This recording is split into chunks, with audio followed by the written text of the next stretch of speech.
What up, it's your boy Solo here. Come to heat. You know this. Today we react to the new Devil Fruit. Is a game changer. This is from One Piece anime. Anime fans out there, let's go. And we're gonna get right into it. Just dropped 5 new Devil Fruits, each with absolutely insane power, and some of which in the hands of absolutely insane people. In fact, I would say that 4 out of 5 of them aren't people that I'd particularly want to run into in a dark alleyway. And yes, I'm including Kuchaku in that group. I know that some of you would disagree and have commented en masse about your various preferences, so just know that yes, you have been heard, and yes, you have been ignored. Starting with Avalo Pizarro, he has the Shima Shima no Mi, or the Island fruit. The word Shima meaning island, although due to Rendaku, you may also encounter it as Jima, as in Sorajima, aka Sky Island. But this fruit is both fascinating and repetitive, because we have seen something very similar with Pika, however there are some massive differences. Pika had the Ishi Ishi no Mi, which allowed him to assimilate into and control stone specifically, so Pizarro's fruit seems the direct superior to that. I mean, true. Pika. I mean, true. In a way, to be thinking in that thinking wise, true. Pika could turn like a whole island, but if Pika could turn into a whole, I would say, stone wall. If I cannot remember his name is so difficult, but if this person uses their devil fruit and it could turn into a whole island, that is a whole advancement of that. Because look at it was. Pika is just this little thing on Dressrosa. He can bring up like this whole nother island that's the size of Dressrosa, allowing him to control any substance as long as it's part of the island. And I guess what I find most interesting is the word. So he can control any substance. Control any substance as long as it's part of the island. So if he's control any substance, he could change the whole terrain of a whole battle. That basically makes him. I guess what I find most interesting is the word island, because it's very specific, but also very vague. For example, does Pizarro have to engage in what I am going to call a form of island monogamy, where he has to choose a single island to assimilate with? Or can he act as something of an island floozy and hop all across the Grand Line, assimilating with as many partners as he sees fit? Because if it's a second, then the designation of island doesn't really matter. In the world of One Piece, there are pretty much only islands, so Pizarro has the ability to merge with any kind of land. The one exception to that is the Red Line, which is the only continent on the One Piece planet, and semantically, I do wonder how that interacts with Pizarro's fruit, mostly because it would be pretty damn cool and pretty damn terrifying to see him literally become the Red Line. I'm imagining that scene in Attack on Titan where part of the wall falls and you just see Pizarro's face, but this fruit seems incredibly overpowered. Not just in terms of like fight power, which is pretty overwhelming. Fighting an island is difficult, but more so for intelligence. With this fruit, Pizarro can merge with an island and discover all of its hidden secrets. I mean, facts. If you merge with the island, you know where everything's at. Necessarily. I think. Say a certain Wano. Pizarro could become one with the island and just instantly find Pluton, or maybe even merge with Laugh Tale and find the One Piece. Pizarro does have an interesting bonus ability where the island he merges with seems to become part of his body, or at least an extension of it in terms of feeling, because he knew where Kobe was because of like a tingling on his left nipple. I forget exactly what it.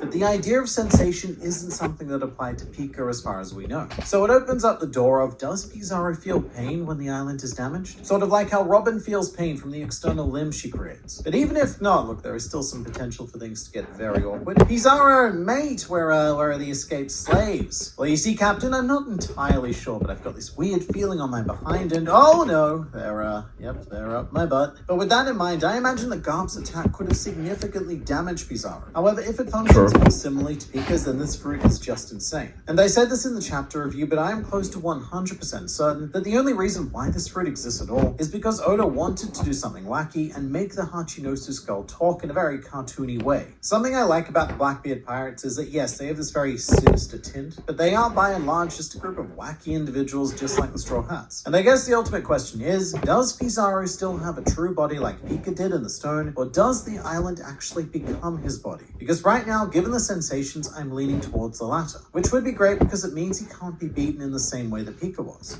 True. Zoro may have to just cut the whole island in half.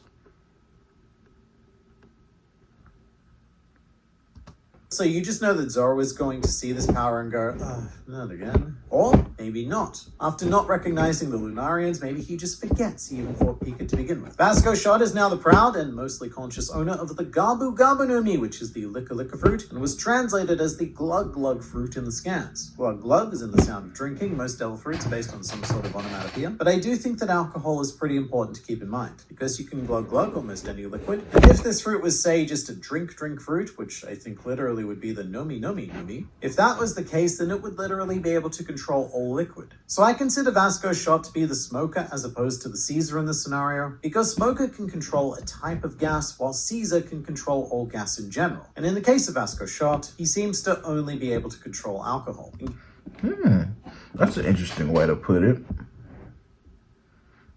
I feel like, is he just going to make everybody drunk? The Vasco Shot can create bubbles. It's implied that this is a generation-style paramecia, meaning that he could potentially conjure and manipulate alcohol, which is very rare. We don't often see liquid substances in devil fruits. And it reminds me a lot of Magellan's poison, because he was also able to create bubbles in between creating 10 hours worth of Wildberg got Facebook on the side of his leg. massive relentless dumps due to eating poison, that is. And look, if that were true, then I would say that Vasco Shot's natural opponent is Zoro. Sort of like the Luffy versus Cracker fight, where Luffy kept eating the biscuits. Zoro could just keep drinking Vasco Shot's powers and realize his full potential as a drunken swordmaster. Then again, Sanji is also a good choice. There's nothing like a good battle between chef and ingredient. However, there could be other options for how this power could function. And despite the bubbles, it may be a bit of a left field paramecia. Like, say, it gives the user abilities that require alcohol as a fuel. Not too dissimilar from how Frankie uses cola as a fuel, which would definitely make me want a Frankie versus Vasco Shot fight, one where they trade substances, giving us a drunk Frankie and a high on sugar Vasco Shot. Or maybe the more of the fruit's power you use and the more drunker you get, which I suppose would impair most people, but a Giga Chad like Vasco Shot, nah, no problem. And you know what, maybe it can even influence opponents and make them drunk. But the Occam's razor answer is the more simplistic generation and manipulation, which would also make Vasco Shot quite the fire hazard, as implied in chapter 1080, because he could douse anything in alcohol and then just set it alight. To San Juan Wolf, and we've known he was a devil fruit user for a long time now, but the name of his fruit is new, and it's the Deca Deca no Mi. Deca meaning big, and Deca Deca meaning like really big. Fun fact, San Juan Wolf is the only known giant to have eaten a devil fruit, with the exception of another fun fact, which is that, non-canonically, we have also had two other fruit-using giants. And rather bizarrely, this is insane, they use the exact same devil fruit, which is also the exact inverse of San Juan Wolf's fruit. Both Lily and Stamach from the anime filler, and Blue from a really old One Piece PS2 game, possessed a power called the Mini Mini no Mi, which allows the user to shrink, and Mini Nomi. Okay. admittedly, that's a pretty fun idea, taking a giant and giving them the power to become super small. In fact, it's such a fun idea that they've gone and done it twice. And you know what? I'm not entirely convinced that this was on purpose. I imagine that whoever created Lily had no idea that Blue even existed, and that they just coincidentally stumbled on the same idea. Although sadly, this does go on to imply that in the non-canon world, Blue is dead. But I'm really keen to know what the limits of San Juan Wolf's fruit are. For example, one thing that perpetually confuses me is that despite being a devil fruit user, San Juan Wolf is completely unfazed by being in the ocean. In fact, his epithet is the colossal battleship. So how can he be up to his neck in seawater and You know how big the freaking ocean is, right? Well, the One Piece, the ocean in One Piece, how deep it goes. If this dude is neck deep into it, what the fuck? How are you that? That's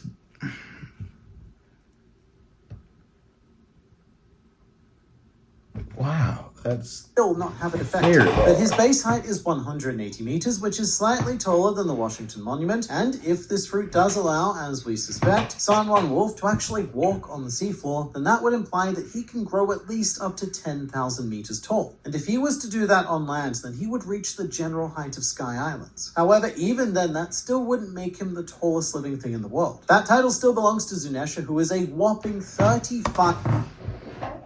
So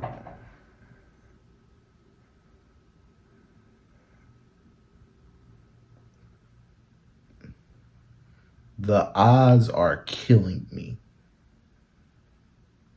If you look at the odds, they are crazy.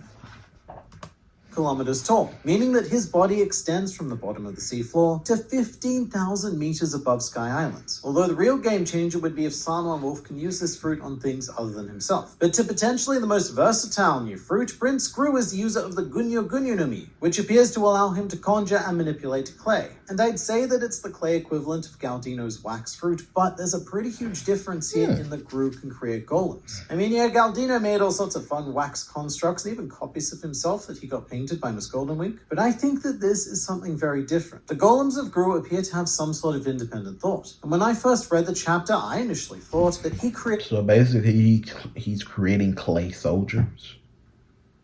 Is that what it is? It seems like it. Clay copies of his marine comrades. But the more I think about it, the more I think that these marines may have just been Gru's golems all along. These marines may not actually exist. They're just the result of Gru's abilities being able to give life, because...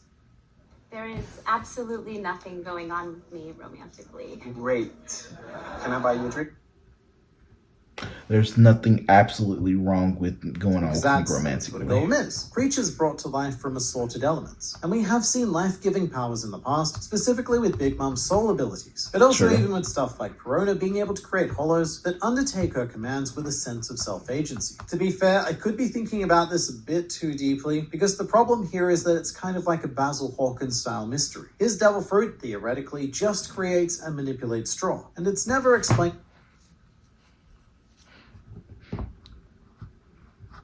I mean, if he can create, it depends on their strength. If he can create them at a high rate and they're like very strong, like, I don't know, like under an admiral, a lieutenant class. If they're at lieutenant class levels and he could create them, I think that would be a very bad devil fruit.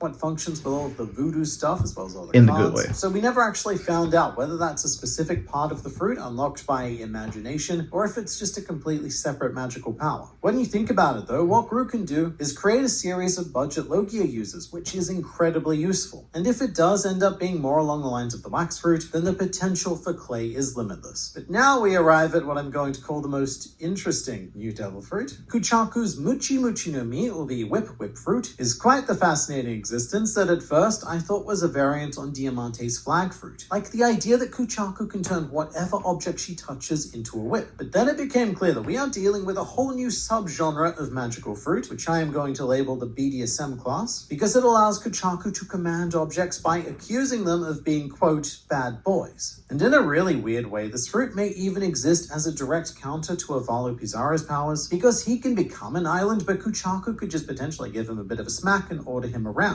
It's also implied that this fruit does work on people, because Kuchaku does, rather sensually, threaten the people who are watching her disciplining the building, which is a sentence that I don't think anyone has ever said prior to the existence of this chapter. And when it comes to people, I wonder if this fruit functions in a similar way to the Merimero no Mi, the power of which directly correlates to the lust of the target. But it may be even more powerful than that, because Boa Hancock can't use her abilities on buildings. It also reminds me a bit of... So it's like she physically can use her whip on anything and everything. That's the way I think of it. Fruit, the Washu Washu no Mi, which allows her to clean evil from her targets, cleansing them from all sorts of impurity. So this whole family line has a bit of a manipulation factor going on. Big question though. What would happen if Sanji was faced with this fruit? Because really, he would follow Kuchaku's commands without the power manipulating him. So we could end up in an Usopp Hirona scenario, whereby you can't take advantage of Sanji's thirst because he's already far too thirsty. I also think True. I'm starting to see a bit of a pattern happening here with Oda, and I am 90% sure that he is quite submissive, because at this point there are so many female characters with distinctly domination-focused abilities and personalities that I think Oda is taking some time in One Piece to do a little something for himself. Stuff like this is a breath of fresh air though, because after 4 years of Wano, You mean Oda's doing a something, but something like this is a breath of fresh air. What air? tradition to think of new Devil Fruit users quite specifically as new Zoan users. So it's really nice to get back into the world of weird, wacky Paramecia powers. And do let me know what your favorite new fruit ability is in the comments below. Alright, if y'all like that video, leave a like. It's your boy Soul here to comment with the heat. You know what it is, and we out here. Peace.